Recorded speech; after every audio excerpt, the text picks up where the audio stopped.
줄로 믿습니다. 두리두리 짝을 지어 볼까요?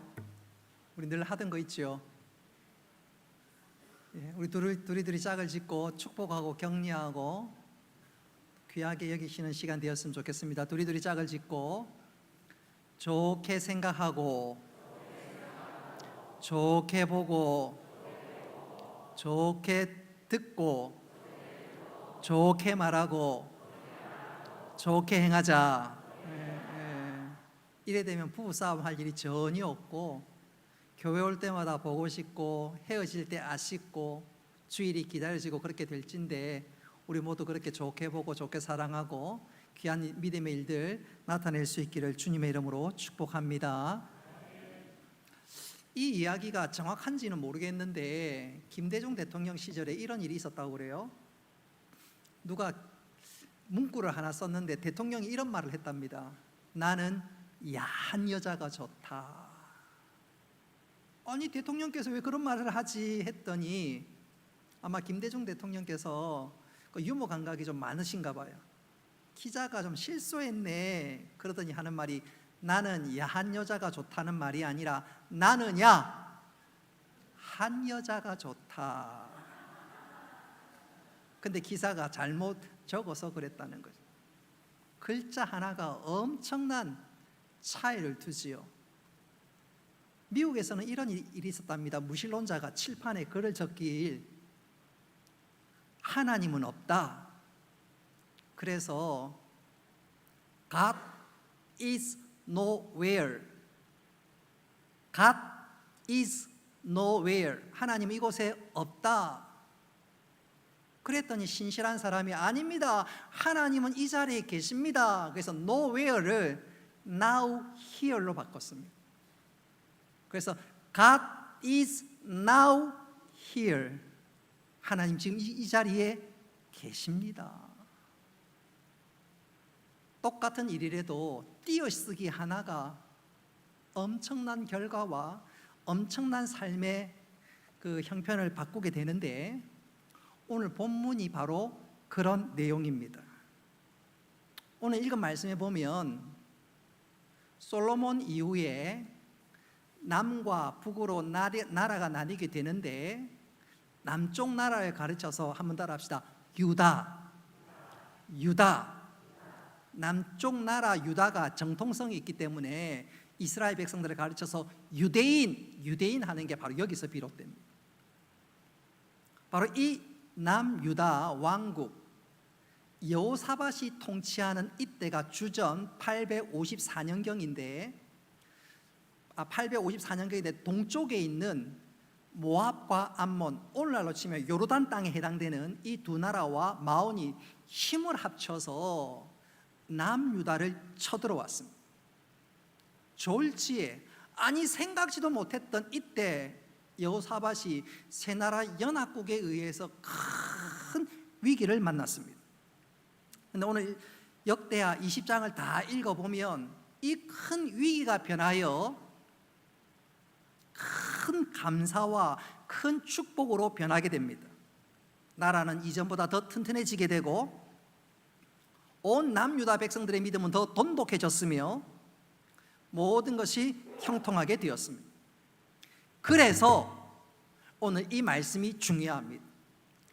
위기를 축복의 기회로 바꿀 수 있는 능력만 있다면 우리가 어떤 위기나 어떤 어려움들을 만나더라도 두려워할 이유가 없습니다.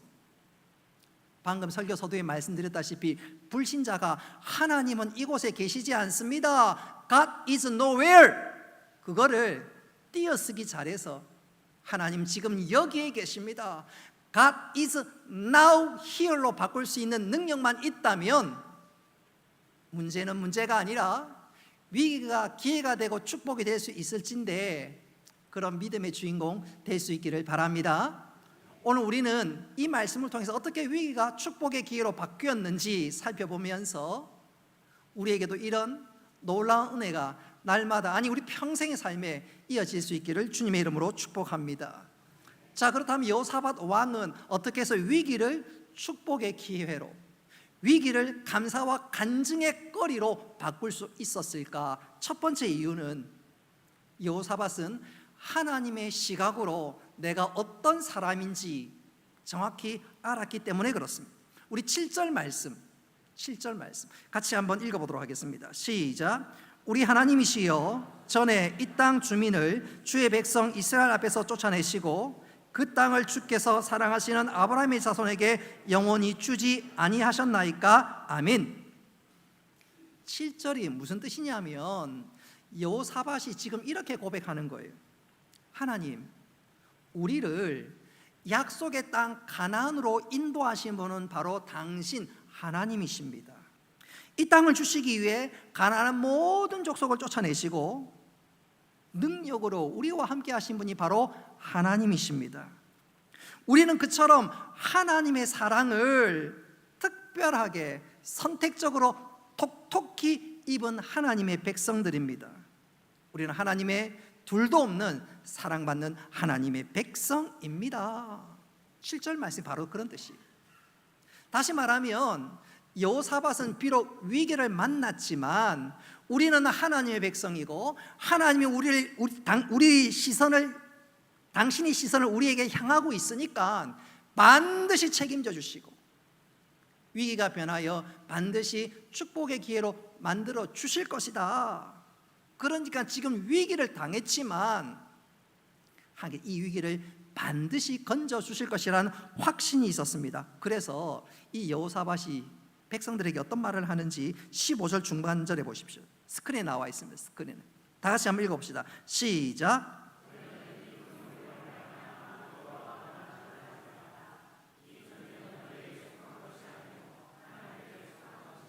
아멘.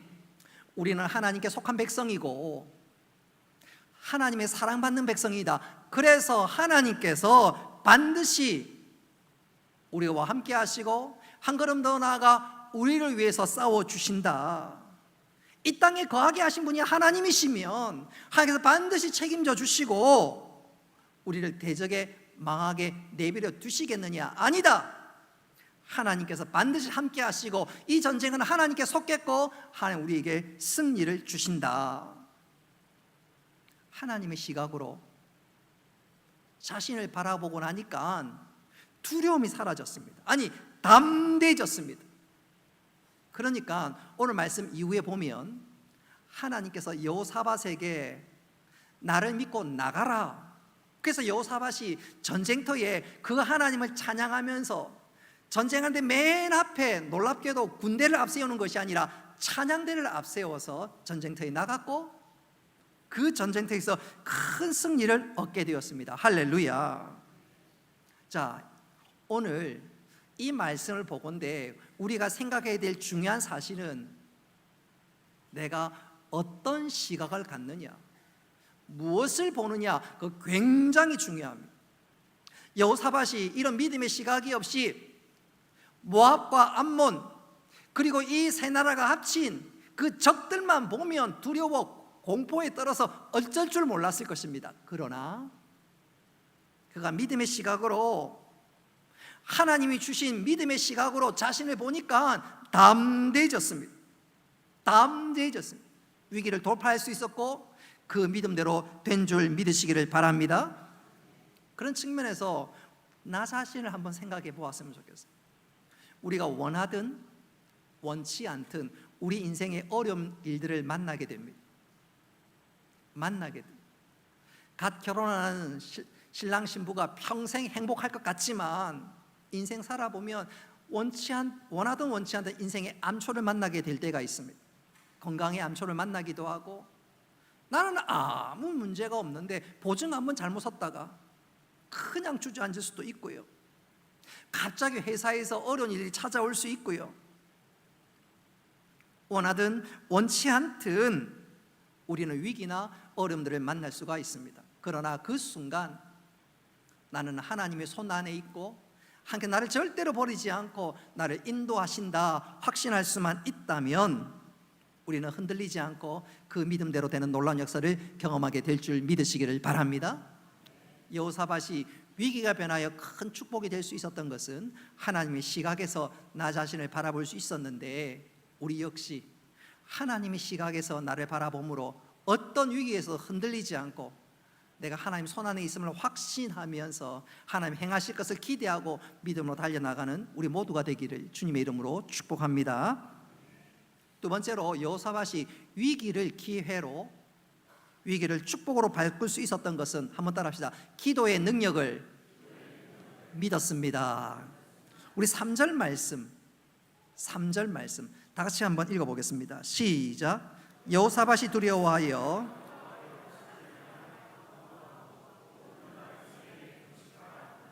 아멘. 여호사밧이 신하의 말을 들었습니다. 왕이시여, 지금 새 나라가 연합군이 돼서 우리나라를 치러오는데 진짜 위기입니다. 어떻게 하오리까? 아마도 여호사밧이 하나님을 바라보지 못했다면 아이고 이를 어떻게 하지, 큰일 났네, 우쩔겨 하겠지요. 그러나 여호사밧은 그 얘기를 듣는 순간 제일 먼저 하나님 앞에 엎드렸습니다. 그리고 한 걸음 더 나아가 백성들로 하여금 금식을 명령하고 하나님 힘을 다해 하나님께 부르짖게 만들었습니다. 금식했다는 말은 나의 온 힘은 내가 뭐 먹는 것이 아니라 하나님을 의지하는 것으로 가능합니다. 전심으로 하나님만 바라봅니다. 죽든지 살든지 하나님만 바라봅니다. 바로 그것 아니겠어요? 여러분, 여호사밧은 위기를 만났을 때 기도 한번 해보자가 아닙니다. 한번 해볼까? 이것저것 다 해보고 기도라도 한번 해보자가 아닙니다. 그는 위기를 만났고 그 소식을 들어서 제일 먼저 엎드렸습니다. 기도가 그의 삶에서 최우선순위입니다. 생사화복은 하나님께 달려있고 살든지 죽든지 하나님만 바라보자. 그런 측면에서 나는 어때요? 나는 위기를 만났을 때 나의 태도는 어떻습니까? 혹시 경험을 동원하십니까? 작년에 어떻게 했지? 아니 그때는 어떻게 했지? 예, 되돌아보는 거 필요합니다. 제가 그걸 부정하는 건 아닙니다. 그러나 그보다 더 앞서야 할 것은 하나님 앞에 엎드리는 건 줄로 믿으시기를 바랍니다. 기도하는 거예요. 근데 가끔 우리 주위에 기도를 이것저것 다 해보고 마지막 비상카드로, 비상키로 생각하는 분이 있는데 아닙니다. 기도는 마지막 탈출구가 아니라 제일 먼저 시작해야 될 모습이요, 태도인 거 꼭 기억할 수 있어야 되겠습니다. 기도를 또 어떤 사람은 비상낙하산으로 생각하는데 아닙니다. 우리 주님은 그렇게 가르치지 않았습니다. 여러분, 주님께서 제 아들에게 귀신을 쫓아내면서 이런 말씀하셨지요.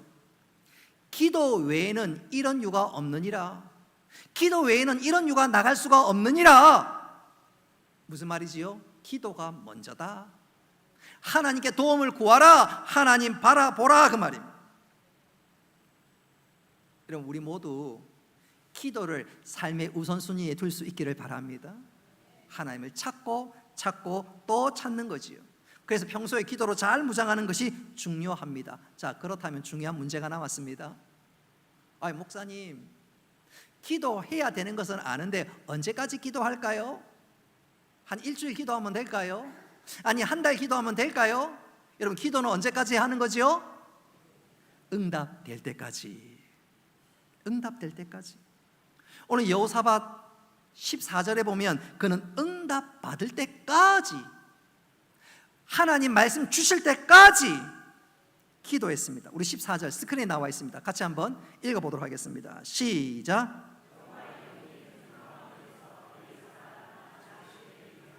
아멘. 하나님의 영이, 여호와 영이 임하셨다, 임할 때까지, 하나님 우리 삶에 찾아오시고 역사하실 때까지 기도했다, 그 말입니다.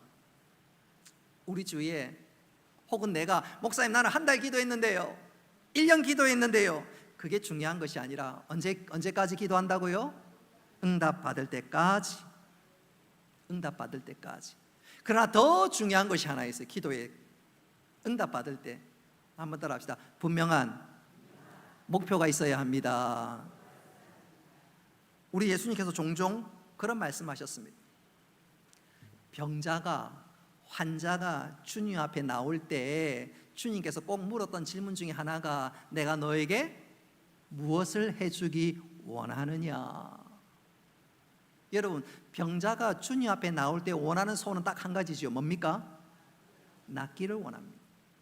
병자가 주님 앞에 나와서 한 5천만 원 정말 필요한데요, 그런 사람 아무도 없습니다. 적어도 병자가 주님 앞에 나올 때 어떤 것을 구해야 되는지 분명히 알고 나오셨습니다. 주님, 저는 이렇게 되기를 원합니다. 나는 이런 응답 받기를 원합니다. 그때 주님은 곧이어서 말씀합니다. 네 믿음대로 될지어다.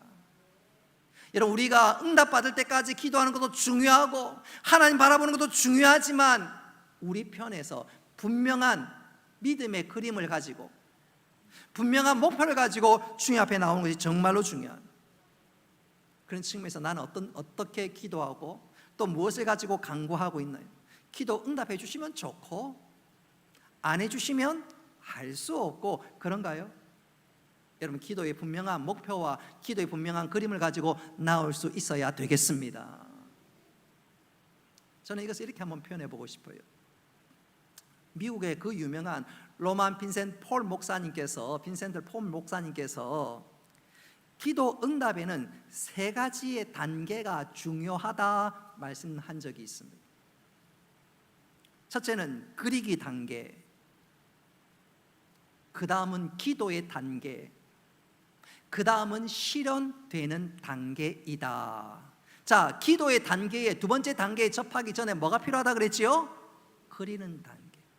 믿음을 그림을 그리는 게 중요하다 그 말입니다. 주님, 나는 이런 소원을 가지고 있나이다. 주님, 은혜를 베풀어 주시옵소서. 그렇게 가지고 나오는 것이 중요하다 그 말입니다. 가끔 그런 분이 있어요. 목사님, 나는 기도를 해도요 10분 이상 기도할 게 없어요. 하나님 다 알아서 해주세요. 그럼 끝 아닌가요? 그런 분 말 충분히 이해가 되지만 그런 분들은 믿음의 그림이 없는 거예요. 믿음의 청사진이 없기 때문에 기도 오래 할 수도 없고, 내가 정작 나왔지만 주님 앞에 나왔지만 무엇을 구해야 하는지 알지 못합니다. 그런 경우에 하나님께서 은혜를 베풀어 주셔도 이게 은혜인지 우연인지 도무지 모릅니다. 오늘 여호사밧이 위기가 변하여 기회가 되고 위기가 변하여 축복의 단계로 바꿀 수 있었던 것은 그에게는 뭐가 있었습니까? 기도가 있었고 분명한 목표를 가지고 분명한 간구의 내용을 가지고 주님 앞에 나왔는데 주님께서 그 믿음 보시고 응답해 주셨지요. 여러분, 우리 역시 위기가 변하여 축복이 될 수 있도록 기도에 늘 깨어있고 분명하게 부르짖고 간구하는 우리 모두가 되기를 주님의 이름으로 축복합니다. 마지막 3번째로, 위기가 변하여 축복이 되려면 한번 따라 합시다. 하나님을 예배해야 합니다. 예배해야 합니다. 우리 21절 말씀 다 같이 한번 읽어보도록 하겠습니다. 시작.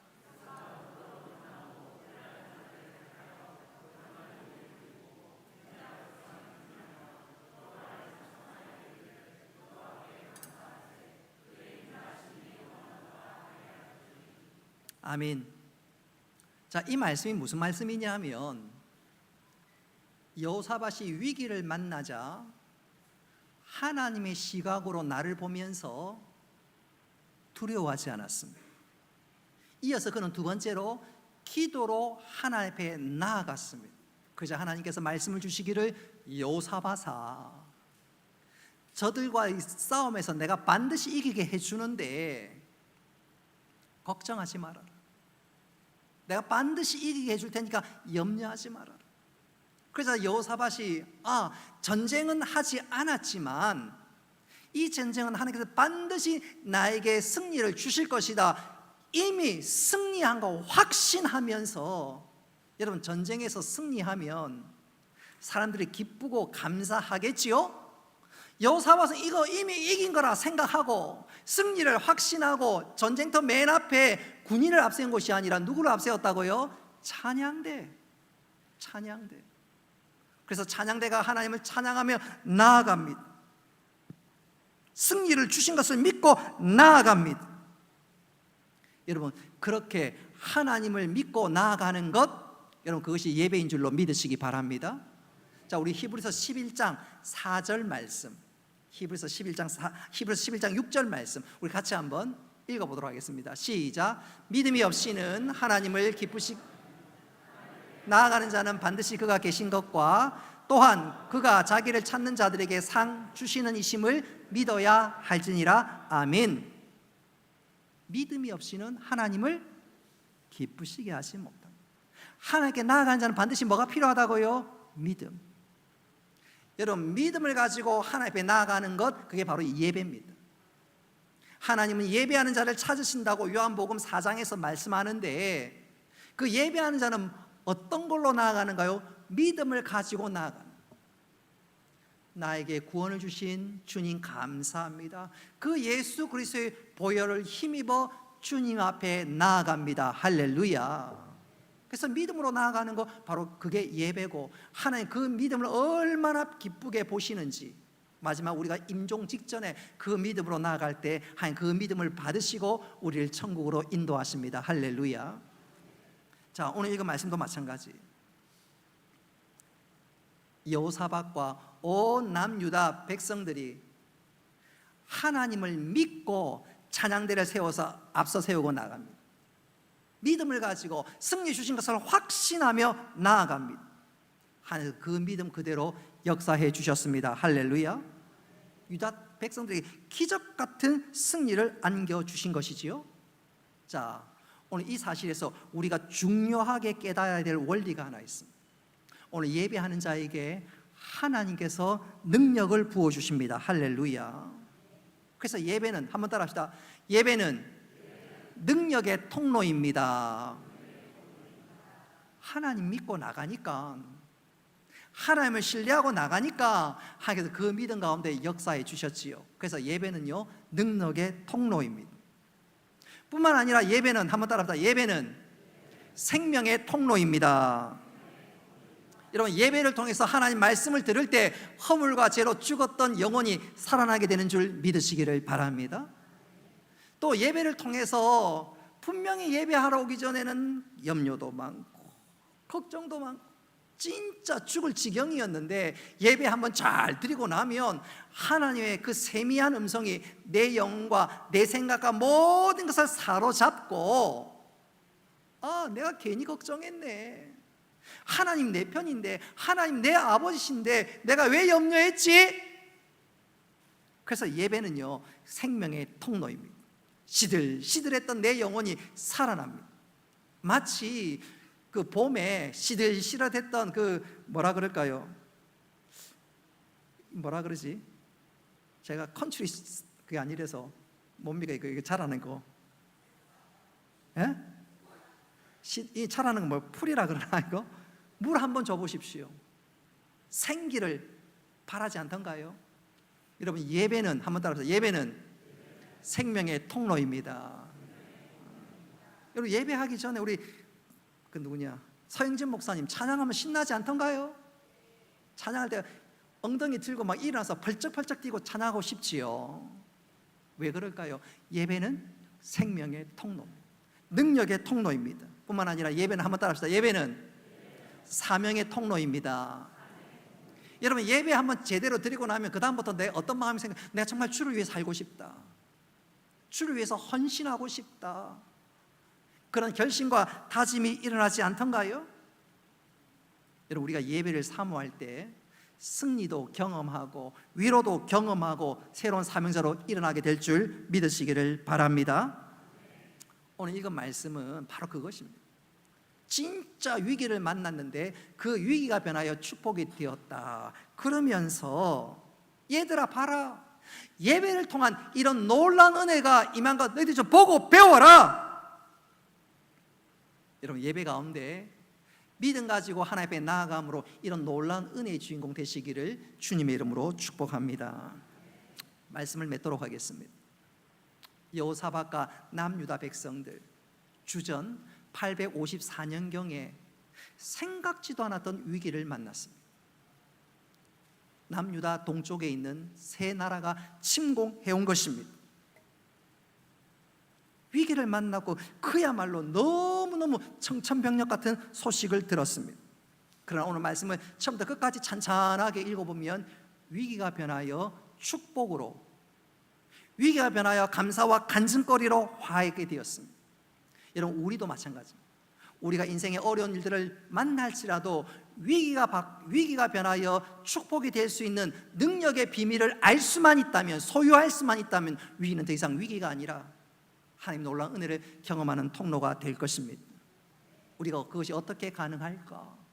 오늘 읽은 말씀 세 가지로 우리들에게 권면합니다. 얘들아, 하나님을 바라보면서 네가 어떤 신분인지 깨달아라. 기도의 사람이 되거라. 예배 자리로 나오거라 말씀하고 있습니다.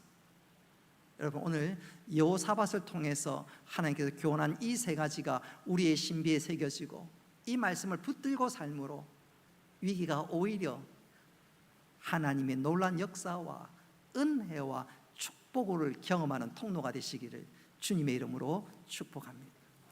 우리가 말씀